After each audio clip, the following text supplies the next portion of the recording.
आज इनकी पार्टी के लोग बच्चा चुराने लगे हैं। आज इनकी पार्टी के लोग बच्चा चुराने लगे हैं। आज इनकी पार्टी के लोग बच्चा चोरी करने लगे हैं। अरे प्रश्नों के जवाब सुनने की हिम्मत रखिए ना। खोखा खोखा नहीं है, खोखा में बिकने वाले नहीं है। तुम्हारे खोखा में बिकने वाले नहीं है।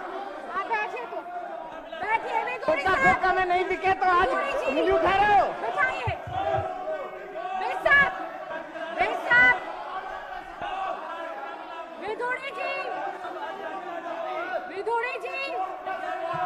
ये बच्चा चोर पार्टी के लोग, ये बच्चा चोर पार्टी के लोग क्या उंगली दिखा रहे हैं मैडम? ये चोर, बच्चा चोर पार्टी के लोग, बच्चा चोर पार्टी के लोग उंगली दिखा रहे हैं। अभय वर्मा जी को पूरा दिन के लिए बाहर करिए। बहुत गलत बात है, बहुत ही ज्यादा। पिछला 1.5 दिन आप लोगों ने इसी वाद विवाद में खराब करा है। इनको समझाइए, बोलिए माननीय अध्यक्ष महोदय। बार बार बहुत गलत बात। बैठ जाइए। पिछले कुछ दिनों से कहा जा रहा है कि प्रश्नों के जवाब दीजिए, प्रश्नों के जवाब दीजिए। बैठ जाइए। अध्यक्ष महोदय, बार बार पिछले कुछ दिनों से कहा जा रहा है प्रश्नों के जवाब दीजिए, प्रश्नों के जवाब दीजिए। कल इनकी पार्टी के अध्यक्ष साहब हैं जेपी नड्डा जी आदरणीय, उन्होंने भी कहा केजरीवाल जी हमारे प्रश्नों के जवाब दीजिए। तो मैं समझता हूं कि मैं कुछ प्रश्नों के जवाब देने के लिए आज आपकी अनुमति से यहां खड़ा हुआ हूं। और तरीका ठीक नहीं है, बोल रहे हैं ना। इससे पहले कि मैं अपनी बात तथाकथित प्रश्नों के जवाब में रखूं, इससे पहले कि मैं अपनी बात तथाकथित प्रश्नों के जवाब में रखूं, मैं सबसे पहले तो जेपी नड्डा जी को और उनकी पार्टी को, जो देश की और ये कहते हैं दुनिया की सबसे बड़ी पार्टी है, उसको किसी एक बड़ी उपलब्धि के लिए बधाई देना चाहता हूं कि अभी तक ये लोग गुंडागिरी में थे, दोस्तवाद में थे, ऑपरेशन लोटस में थे, खोखा खोखा करते थे। आज इनकी पार्टी के लोग बच्चा चुराने लगे हैं। आज इनकी पार्टी के लोग बच्चा चुराने लगे हैं। आज इनकी पार्टी के लोग बच्चा चोरी करने लगे हैं। अरे प्रश्नों के जवाब सुनने की हिम्मत रखिए ना। खोखा खोखा नहीं है, खोखा में बिकने वाले नहीं है। तुम्हारे खोखा में बिकने वाले नहीं है। खोखा खोखा में नहीं बिके तो आज उंगली उठा रहे हो।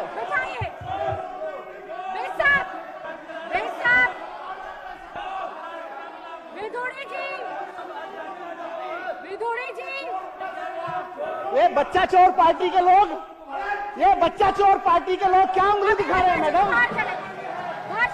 ये चोर, बच्चा चोर पार्टी के लोग,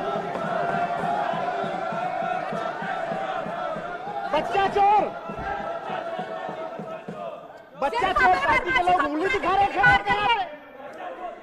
अभय वर्मा जी को पूरा दिन के लिए बाहर करिए। देखिए, ये सत्ता पक्ष के सारे साथी बैठे। एक बार सत्ता पक्ष के सारे साथी बैठिए। 1 मिनट। अजय महावर जी, जवाब दे रहा हूं तो जवाब सुनने की हिम्मत रखो ना। बैठो 5 मिनट। विदोड़ी जी, मैं बताता हूं जवाब क्या है। व्यवस्था बनवाई थी और मैंने आपको ये बोला था कि इनके वक्तव्य के बाद, मंत्री जी के वक्तव्य के बाद मैं आपके लिए रूलिंग दूंगी। कहा था मैंने। इनको बैठाइए, एक बार। अजय महावर जी सीट पर चलिए। ओपी शर्मा जी, थोड़ा सहयोग करिए सदन को चलाने में। और जब मैं खड़ी हूं, अगर मैं खड़ी हूं तो आपको अपनी चेयर पर वैसे भी चला जाना चाहिए। आप बिल्कुल करेंगे, आप बैठिए। बिल्कुल करेंगे, बैठिए। तो आप बैठिए, मैं बिल्कुल चर्चा करूंगी।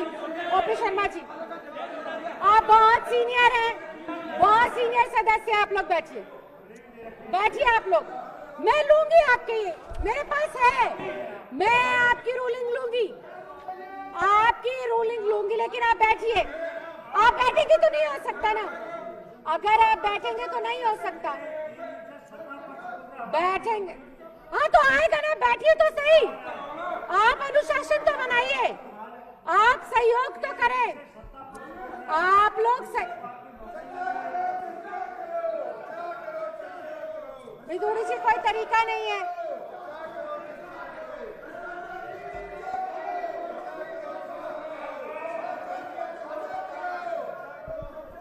विदुड़ी साहब, फिर आप कहेंगे हमारे बात नहीं सुनाई देती, फिर आप लोग कहेंगे हमारे को सुना नहीं जाता है। मैं आखिरी बार आप लोगों से विनती कर रही हूँ। मैं आखिरी बार विपक्ष के आप पांचों साथियों से विनती कर रही हूँ कि आप लोग या तो अनुशासित तरीके से बैठ जाएं, नहीं मुझे आपको भी बाहर करना पड़ेगा। विदुड़ी जी को छोड़कर इन सबको पूरा दिन के लिए बाहर करें। रामवीर विदुड़ी जी को छोड़कर इन सब सदस्यों को पूरा दिन के लिए बाहर किया जाए। सबको आप सहयोग ही नहीं कर रहे, ये गलत बात है। नहीं, मैंने बैठती क्या व्यवस्था दी, बैठती आप लोगों के पक्ष में व्यवस्था दी थी, विपक्ष के पक्ष में व्यवस्था दी थी। बैठते ही विपक्ष के पक्ष में व्यवस्था दी थी कि पहले उप मुख्यमंत्री जी बोल ले और उसके बाद आपकी बात को सुना जाएगा। नहीं भाई साहब, अब आप झूठ बोल रहे हैं, नहीं, विपक्ष सहयोग नहीं कर रहा है। 1.5 दिन हो गया है, 1.5 दिन में आपने इतना समय खराब करा, विपक्ष बिल्कुल भी सहयोग नहीं कर रहा है। अभी आते ही व्यवस्था दी थी कि आप शांति से बैठिए, आपकी बात को भी सुना जाएगा। माननीय उप मुख्यमंत्री महोदय जी, माननीय उप मुख्यमंत्री जी। धन्यवाद अध्यक्ष महोदय। विपक्ष के साथियों को अगले प्रोग्राम में जाना है, इसलिए वो बहाने ही ढूंढ रहे थे कि किस बहाने से जाया जाए। तो मैं वाजपेयी जी अध्यक्ष महोदय, मैं बहुत सम्मान के साथ आपका धन्यवाद करना चाहता हूं कि आपने मुझे मेरे विशेष अनुरोध पर मुझे बोलने का अवसर दिया। पिछले कई दिनों से बात उठाई जा रही है, प्रश्नों के जवाब दो, प्रश्नों के जवाब दो, प्रश्नों के जवाब दो। अब चले गए ये लोग। इनकी पार्टी के नेता ने भी कल बोला, अरविंद केजरीवाल जी आप प्रश्नों के जवाब नहीं दे रहे हैं। मैं बहुत जिम्मेदारी के साथ इस सदन में कहना चाहता हूं और देश के समक्ष रखना चाहता हूं कि अरविंद केजरीवाल जी ने भी, मैंने भी, पार्टी के अन्य साथियों ने भी, सरकार के साथियों ने भी हर प्रश्न का जवाब दिया है, हर प्रश्न का। इनके प्रश्न नहीं बचे हैं। अब झूठ का जवाब दो। अब कह रहे हैं हम झूठ बोलेंगे, उसका जवाब दो। हम बोलेंगे 8,000 करोड़ का घोटाला हो गया, बोलो अब इसका जवाब दो। अरे झूठ का क्या जवाब देना है? फिर पूछ लेते हैं भाई 8,000 करोड़ का कहां हुआ, तो बोलते हैं नहीं वो हमारा पहला वाला तो झूठ था, सच ये है 1.5 लाख करोड़ का घोटाला हुआ। फिर हम कहेंगे ये तो झूठ है, महाझूठ है, इसका क्या जवाब देना है? तो बोलेंगे नहीं 1,500 करोड़ का नहीं हुआ, 1,100 करोड़ का हुआ था। इन्हीं के नेता बोलते हैं। ये इनकी पार्टी के अध्यक्ष जो कल जेपी नड्डा जी बोल रहे थे कि प्रश्नों के जवाब नहीं दे रहे केजरीवाल जी। कौन से प्रश्न का जवाब दें? आपने बोला 8,000 करोड़ का घोटाला है, हमने कहा झूठ बोल रहे हो, महाझूठ बोल रहे हो। इन्होंने कहा 1.5 लाख करोड़ का घोटाला हो गया। मैंने कहा बजट ही नहीं है दिल्ली सरकार का 1.5 लाख करोड़ का, तो 75,000 करोड़ का बजट है, झूठ बोल रहे हो। फिर चुप हो गए। फिर बोले 1,100 करोड़ का घोटाला हो गया। मैंने कहा झूठ बोल रहे हो। सारे प्रश्नों के जवाब दिए इनके। फिर बोले नहीं 144 करोड़ का घोटाला हो गया। मैंने कहा यह भी झूठ है तुम्हारा, बकवास कर रहे हो। बोले हाँ बकवास कर रहे होंगे, चलो 30 करोड़ का है। बोले अपनी सारी बातों को खुद ही झूठ करते जा रहे हैं और हमसे कह रहे जवाब दो। सारे प्रश्नों के जवाब दिए हैं। फिर बोले नहीं 30 करोड़ का भी नहीं है जी। सीबीआई में इन्होंने, सीबीआई तो इनकी है, सीबीआई से लिखवाया एक्स कंपनी ने वाई कंपनी को बैंक में 1 करोड़ रुपए ट्रांसफर किए हैं, यह मनीष सिसोदिया का घोटाला है। हमने कहा झूठ है। किसी कंपनी ने किसी कंपनी को कोई पैसा दिया होगा तो वो मनीष सिसोदिया का हो गया, तो यह भी झूठ है इनका। सारे प्रश्नों के इनको जवाब दिए अध्यक्ष महोदय। मैं कहना चाह रहा था कि सुनते ये लोग यहां बैठ के, मैं तो इनको बधाई दे रहा था कि जेपी नड्डा जी इनकी पार्टी के अध्यक्ष हैं। कल उन्होंने अरविंद केजरीवाल जी को बार बार कहा प्रश्न करो, प्रश्नों के जवाब दो, प्रश्नों के जवाब दो। मैंने सोचा मैं बधाई दे देता हूं जेपी नड्डा जी के नेतृत्व में और आदरणीय प्रधानमंत्री जी के नेतृत्व में पार्टी बड़ी हो गई है और बड़ी होते होते देश की बड़ी पार्टी हो गई है। कहते हैं दुनिया की सबसे बड़ी पार्टी हो गई है। गुंडागिरी से शुरू हुई, गुंडागिरी करते करते दोस्तवाद पे आ गए, दोस्तवाद को करते करते ऑपरेशन लोटस और खोखा खोखा करने लगे। वहां से करते करते बधाई है इन लोगों को कि इनकी पार्टी अब बच्चा चोरी पे तक पे आ गई है। रेलवे स्टेशन पे सवारियों के सोए हुए बच्चे ये लोग चोरी कर रहे हैं। ये इसी लायक हैं, इसी के लिए बने हैं। इनको बधाई हो, अपनी गति को प्राप्त हो रहे हैं, अपनी गति को प्राप्त हो रहे हैं। नारकीय काम करते हैं, लेकिन उसके बावजूद मैंने कहा कि मैं प्रश्नों के जवाब दे रहा हूं। सारे प्रश्नों के जवाब दिए हैं अब तक। सारे प्रश्न इनके झूठे हैं, सारे प्रश्न इनके मनगढ़ंत हैं, कोई फैक्ट नहीं है। मैंने कहा कि आपने सीबीआई भेजी है, मैं एक एक प्रश्न का जवाब दूंगा। मैं अपने घर में सीबीआई को वेलकम किया। मैंने कहा मैं पूरा सहयोग करूंगा, मेरा पूरा परिवार सहयोग करेगा। घर तलाश लो, कुछ मिले तो बताओ, जो सवाल पूछने पूछो। 14 घंटे तक मेरे घर में सीबीआई रही। 14 घंटे में जो उन्होंने पूछा, देखना चाहा देखा, पूछना चाहा पूछा। मैंने हर प्रश्न का जवाब दिया। जेपी नड्डा जी सीबीआई भेजी थी, उसी से पूछ लो।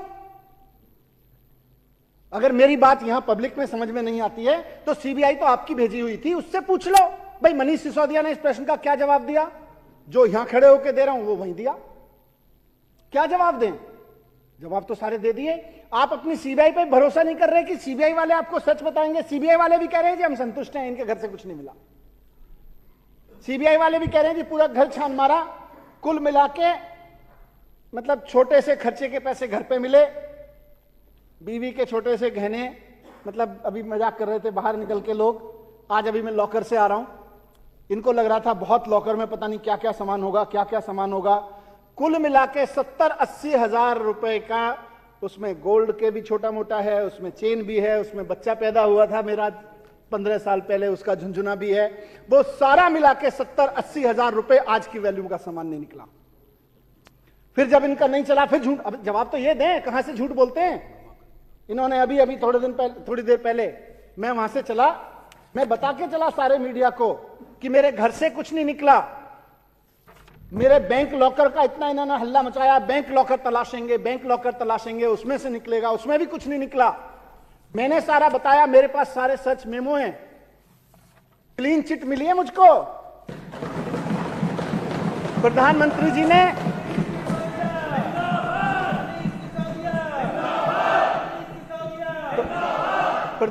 जी ने सीबीआई मेरे घर पे भेज दी, वहां कुछ नहीं मिला। प्रधानमंत्री जी की सीबीआई को मेरे बैंक लॉकर में तलाश लिया, वहां भी कुछ नहीं मिला कि मुझे कह सकें ये भ्रष्टाचार कर रखा है, देखो ये पैसा कहां से आया, देखो ये सोना कहां से आया, देखो ये प्रॉपर्टी कहां से आई। क्लीन चिट है मेरे लिए सीबीआई की, प्रधानमंत्री जी की क्लीन चिट है। सीबीआई वाले भी मान रहे कि संतुष्ट हैं, बोले कुछ नहीं मिल रहा जी।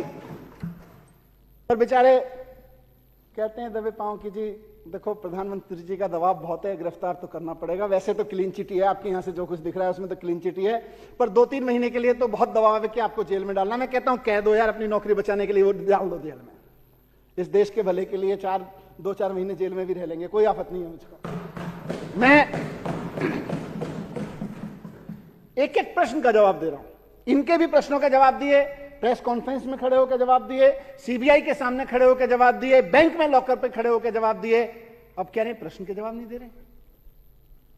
हवा बना रखी है कि प्रश्नों के जवाब नहीं दे रहे, प्रश्नों के जवाब नहीं दे रहे। आज जब मैं चला वहां से, बैंक से सीधे यहां आया हूं, बैंक लॉकर अपना रेड करा के, अपना लॉकर का पूरा इंस्पेक्शन करा के, रास्ते में अब ये झूठ के पर नहीं होते, फैलाना शुरू कर दिया मीडिया को। मनीष सिसोदिया के यहां से प्रॉपर्टी के दस्तावेज मिले, मनीष सिसोदिया के यहां से मैंने पूछा भाई कौन सी प्रॉपर्टी के दस्तावेज मिले? मुझे जो सर्च मेमो दिया है मेरे किसी बैंकर में नहीं, बैंक लॉकर में नहीं निकले, मेरे किसी सर्च मेमो में नहीं लिखे। ये कौन सी प्रॉपर्टी के दस्तावेज हैं जो हवा में क्रिएट हो रहे हैं? मैं मीडिया के साथियों को भी सदन के माध्यम से कहना चाह रहा हूं, तथ्यों पर रहिए, ईमानदारी पर रहिए। मैं ये नहीं कह रहा मेरा साथ दीजिए, मैं ये नहीं कह रहा यहां बैठे लोगों का साथ दीजिए, सच का साथ दीजिए। आपको मजबूरी में हमारा साथ देना पड़ेगा, सच का साथ दीजिए। और सच्चाई की ताकत में भरोसा है कि आप केवल सच के साथ खड़े रहेंगे। मीडिया वाले ये जो झूठ फैलाते हैं, मीडिया वाले से अभी सोर्सेस से प्लांट कराया, तुरंत 1-2 टीवी चैनल पे चलने लगा कि जी प्रॉपर्टी के कागजात निकले। मैंने कहा यार कौन से प्रॉपर्टी के कागजात निकल के? भाई मेरे सामने तो निकले नहीं लॉकर से, और मेरे सामने तो कहीं सर्च मेमो में नहीं लिखे। सर्च मेमो मेरी गाड़ी में रखा है अभी, उसमें भी कहीं नहीं लिखे हुए कि जी प्रॉपर्टी के कागजात। ये बीजेपी वाले मीडिया को कौन से कागजात दे रहे हैं? कौन सी सीबीआई और घूम रही है?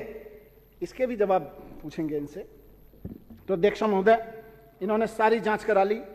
पहले लिकर शराब शराब चिल्लाते रहे। जब शराब में कुछ नहीं निकला तो अब थोड़े दिन पहले से, 3-4 दिन पहले से स्कूल चिल्लाने लग रहे हैं। स्कूल में क्या कह रहे हैं? बोले केजरीवाल जी ने पहली मीटिंग में कहा था 4000 कमरे बनाएंगे, 8000 कमरे क्यों बनवा दिए? भ्रष्टाचार कर दिया। अरे हमने तो 8000 नहीं 20,000 कमरे बनवाए हैं और हमें फक्र है कि हमने बनवाए हैं। और लानत है तुम लोगों पे जो सोचते हो स्कूल बनवाना और कमरे बनवाना भ्रष्टाचार है। 8000 कमरे बनवा दिए। बोले जी 8000 क्यों बनवाए? 4000 बनवाने चाहिए थे, ये तो भ्रष्टाचार है। फिर बोले जी टॉयलेट ज्यादा क्यों बनवा दिए? बोले पहली फ्लोर पे टॉयलेट था, दूसरी पे क्यों था? तीसरी और चौथी मंजिल चलो बना भी ली तो उस पर टॉयलेट क्यों बनवा दिए? ये कह रहे हैं भ्रष्टाचार है, ज्यादा टॉयलेट बनवाना भ्रष्टाचार है, ज्यादा कमरे कहने भ्रष्टाचार है। सारी चीजों के जवाब है, सारी चीजों के जवाब है। फिर जब वो भी नहीं चला तो कल इन्हीं की सीबीआई है, इन्हीं के एलजी है, इन्हीं के सब एलजी साहब की तरफ से एक फरमान जारी किया, बच्चे कम हो गए, ये भ्रष्टाचार है। बोले स्कूल में बच्चे कम हो गए, बजट बढ़ रहा है। अरे बजट बढ़ा रहे हैं, हम फख्र के साथ कहते हैं। और ये विधानसभा शायद देश की पहली आजादी के इतिहास में 75 साल में पहली विधानसभा है जो पिछले 7 साल से अपने बजट का 25% बजट एजुकेशन पे देती है। इस विधानसभा के और विपक्ष वाले भी कहते हैं कि जी बहुत गर्व है कि हम एजुकेशन पे इतना बजट पास करके देते हैं। कहते हैं बजट ज्यादा कर दिया, भ्रष्टाचार हो गया। फिर बोले नहीं बजट तो चलो ठीक है ज्यादा कर दिया, बच्चे कम हो गए। मैंने कहा यार जरा डेटा दिखाना मुझको। भारत सरकार की वेबसाइट पे डेटा पड़ा हुआ है जिसमें लिखा हुआ है कि 2014-15 में यहां 14.5 लाख बच्चे होते थे दिल्ली के स्कूलों में, आज 18 लाख बच्चे हो गए। सारा डिटेल भारत सरकार की वेबसाइट पे। हवा में से कुछ लाते हैं, फिर कहते हैं प्रश्नों के जवाब दीजिए। अब झूठ के पैर हैं क्या? आपके झूठ का भी जवाब दिया हमने कि झूठ बोल रहे हो, झूठ बोल रहे हो। मैं कहना चाहता हूं कि आपने खूब रेड मचाई मेरे घर में, खूब तमाशा किया। आपकी सीबीआई के भी सारे प्रश्नों के जवाब दिए। आप सीबीआई से पूछ लो, आपको मेरे प्रश्नों के जवाब मेरे उससे मिले हों। मैंने बता दिया कुछ नहीं मिला, कहीं कुछ नहीं है और सब बकवास है, सब झूठ है। फिर भी रोज खड़े होकर कहते हैं जवाब दो, जवाब दो, जवाब दो, जवाब दो। हमने तो आपके एक एक सवाल का जवाब दिया, अब आप हमें जवाब दो। ये सदन कल से पूछ रहा है बार बार, इस सदन में बार बार उठ रहा है, देश में पूरा सवाल उठ रहा है। मैं प्रश्न पूछता हूं और जेपी नड्डा जी और भारतीय जनता पार्टी के नेताओं जवाब दो कि प्रधानमंत्री जी ने दूध और दही पे भी जीएसटी लगा के इतना पैसा सरकार में कमवाया, आम जनता से इतना पैसा लिया। प्रधानमंत्री जी ने दूध और दही जैसी चीजों पे भी, बिस्किट पे जीएसटी लगा के, आम आदमी के चाय बिस्किट पे भी जीएसटी लगा के जितना पैसा कमाया, उसको अपने दोस्तों के कर्ज माफी करने में क्यों लगाया? इसका जवाब दो। ये देश इस हालत में क्यों पहुंच गया कि दूध दही और चाय और बिस्किट पे भी जीएसटी लगेगा और उस जीएसटी से इकट्ठा पैसा प्रधानमंत्री जी के दोस्तों के कर्जे माफी में इस्तेमाल होगा? ये क्यों हुआ? इसकी सीबीआई जांच कराओ, इसका जवाब दो कि लोगों के दूध दही चाय बिस्किट पे टैक्स लगा लगा के इकट्ठा किया गया जीएसटी का पैसा प्रधानमंत्री जी ने अपने दोस्तों के कर्ज माफी पे क्यों खर्च किया? इसका जवाब दो, आज इसका जवाब दो। हमने तो आपके सवालों के जवाब बहुत दिए हैं। ऑपरेशन लोटस आप लोगों ने किया। ऑपरेशन लोटस में पूरे देश में एमएलएज खरीदे, हमारे यहां भी खरीदने की कोशिश नहीं की लेकिन बिके नहीं, लेकिन रेट पता चल गए। इसी रेट के हिसाब से भी अगर देखें तो 6300 करोड़ रुपए इन्होंने एमएलएज खरीदने पे खर्च किए हैं। ये 6300 रुपए कहां से आया जेपी नड्डा जी और प्रधानमंत्री जी? इस बात का जवाब दो। सीबीआई की जांच करो, ईडी की जांच करो कि एमएलए खरीदने के लिए और खरीदे गए एमएलएज को बड़े बड़े 5 स्टार होटलों में रुकवाने का पैसा कहां से आया? इस बात का जवाब दो। ये 63,000 करोड़ रुपए कहां से आया? 6300 करोड़ रुपए कहां से आया? ये पेट्रोल और डीजल के दाम बढ़ा बढ़ा के जो जनता की लूट चल रही है और उससे एमएलए की खरीद हो रही है ना, अब जनता इस पे जवाब मांग रही है। इसका जवाब दो कि पेट्रोल और डीजल के दाम बढ़ा बढ़ा के जनता को लूट रहे हैं। एक आदमी स्कूटर भी चला रहा है, छोटी सी स्कूटी भी चला रहा है, तो वहां भी पेट्रोल और डीजल महंगे हो जाते हैं और फिर एमएलए खरीद रहे हैं। इसका जवाब दो, ये कहां से आया? और आखिरी चीज जो सदन पूछ रहा है पिछले 2 दिन से कि दिल्ली के उपराज्यपाल महोदय माननीय श्री विनय सक्सेना जी 1400 करोड़ रुपए के नोट बदलवाए आपने जब आप खादी ग्राम उद्योग के चेयरमैन थे। वो 1400 करोड़ रुपए की सीबीआई जांच कब होगी? वो मनी लॉन्ड्रिंग था, उसका जवाब दो कि उसकी जांच कब होगी? उसकी जांच में सीबीआई में उनकी रेड, उनके यहां रेड कब होगी? इस बात का सबूत तो यह है कि कभी किसने बोला, शायद यहां किसी साथी ने बोला कि कैशियर ने कबूल किया है कि मुझे तो सक्सेना साहब कहते थे, विनय कुमार सक्सेना जी कहते थे जो कि चेयरमैन थे उस वक्त, कि भाई ये बदल दो, इसलिए बदले जा रहे थे। जांच में कबूल किया है, लेकिन उनके खिलाफ ना सीबीआई इंक्वायरी हो रही है, उनके खिलाफ सीबीआई, ये मनी लॉन्ड्रिंग था, खुलेआम मनी लॉन्ड्रिंग था नोटबंदी के दौरान। इस तरह का काम 1400 करोड़ रुपए की मनी लॉन्ड्रिंग में दिल्ली के उपराज्यपाल का नाम उछल रहा है। इनके खिलाफ सीबीआई की जांच कब होगी? इनके यहां ईडी की रेड कब होगी? इस बात का जवाब दो।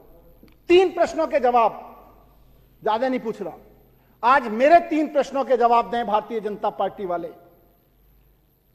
कि जीएसटी बढ़ा के दूध दही चाय बिस्किट पे भी जीएसटी बढ़ा के प्रधानमंत्री जी के दोस्तों के कर्जे क्यों माफ किए जा रहे हैं? इसकी सीबीआई जांच क्यों नहीं हो रही है? इसका जवाब दो, पहली बात। दूसरी बात, ऑपरेशन लोटस का एमएलएस को खरीदने का 5 स्टार खर्चों का पैसा कहां से आ रहा है? ये सारा जवाब दो। ये सब बेईमानी का पैसा है, पेट्रोल और डीजल को के दाम बढ़ा के लाया जा रहा है। और तीसरा, उपराज्यपाल महोदय पे जो आज जो सवाल उठे हैं कि 1400 करोड़ रुपए की मनी लॉन्ड्रिंग में शामिल हैं वो, उनके खिलाफ सीबीआई जांच क्यों नहीं हो रही है? इस बात का जवाब दो। इन 3 प्रश्नों का जवाब दो, हम मान जाएंगे कि आपके पास जवाब है, नहीं तो पॉलिटिकल स्टैंड तो सब करते हैं। बहुत बहुत धन्यवाद अध्यक्ष महोदय। बैठिए बैठिए।